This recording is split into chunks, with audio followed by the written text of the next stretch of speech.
In a quiet city where the rhythm of life slows to a whisper after dark, a small cafe hummed a lonely tune. Its lights were a warm beacon against the cool, damp night, but few were drawn to its glow.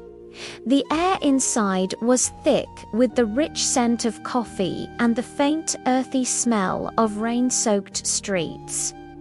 It was a place for solitude, a sanctuary for the weary. Into this haven stepped a man named Daniel. The day had worn him down, leaving him hollow and yearning for nothing more than silence. He chose a table in the corner, a secluded spot where he could become a spectator to the world outside. Through the rain-streaked window, he watched the empty street. The passing headlights painting fleeting strokes of light on the wet pavement. He was adrift in his own thoughts, a solitary island in a sea of quiet. Then the bell above the door chimed softly, announcing another arrival. A stranger entered, wrapped in a dark coat that seemed to absorb the cafe's gentle light. He moved with a deliberate slowness, his presence instantly altering the room's atmosphere. He didn't approach the counter, didn't order a coffee or a pastry. Instead, he chose a table not far from Daniel's, sat down and produced a small, worn notebook. The stranger began to write, his pen scratching against the paper with a focused intensity. Every so often he would pause, his gaze lifting to rest on Daniel for a moment before returning to his page. It wasn't an aggressive stare, but it was unnerving. It was a look of profound observation, as if he were seeing more than just a man sipping coffee. Curiosity began to gnaw at Daniel, a persistent hum beneath his fatigue. The silence he had craved was now filled with unspoken questions. Who was this man?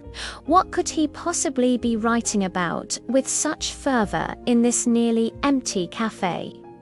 Finally, the pull of the unknown became too strong to resist. Daniel leaned forward slightly, his voice cutting through the quiet. "Excuse me," he said, his tone tentative.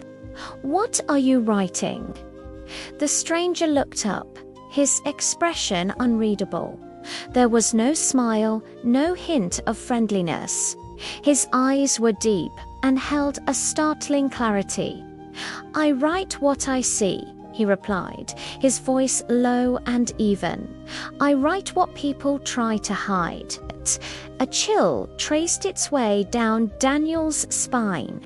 The words hung in the air, heavy with implication. Before Daniel could formulate a response, before he could even process the unease settling in his stomach, the stranger closed his notebook.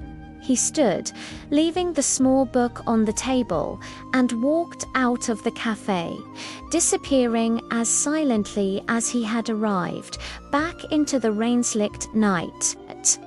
For a moment, Daniel just sat there, his heart pounding a nervous rhythm against his ribs. The abandoned notebook was a challenge, an invitation. Hesitantly, he got up and walked to the other table. His hand trembled slightly as he reached for it. He opened it to the last page written. The ink was still fresh, and as he read, the world around him faded away. Every word, every sentence was about him. It wasn't just his actions in the cafe, it was his thoughts. The deep-seated fears he never spoke aloud, the secret hopes and regrets that he kept locked away in the most private corners of his mind. The script described the weariness in his soul, the specific anxieties that had plagued his day, the feeling of being unseen that he both craved and resented. It was as if the stranger had peeled back the layers of his being and transcribed his very essence onto the page. He knew Daniel better than Daniel knew himself. A shiver, cold and profound, ran through him. He snapped the notebook shut. This wasn't a chance encounter. This stranger wasn't just a person. He was a mirror reflecting truths Daniel had spent a lifetime avoiding. He was a message delivered in the quiet of a late-night cafe. Some people, Daniel realized, don't just wander into your life. They appear with a purpose, to force you to see what you've been deliberately ignoring. He picked up the notebook and walked out of the cafe. As he stepped onto the pavement, he noticed the rain had stopped. The air was clean and crisp. The city lights seemed brighter. Holding the notebook, he felt a strange new weight in his hand, the weight of sweat. He knew with a certainty that settled deep in his bones that life was watching him now, and he could no longer afford to ignore the small, hidden details that truly made him who he was. Thanks for watching. If this story resonated with you, hit that subscribe button for more tales from the quiet corners of life.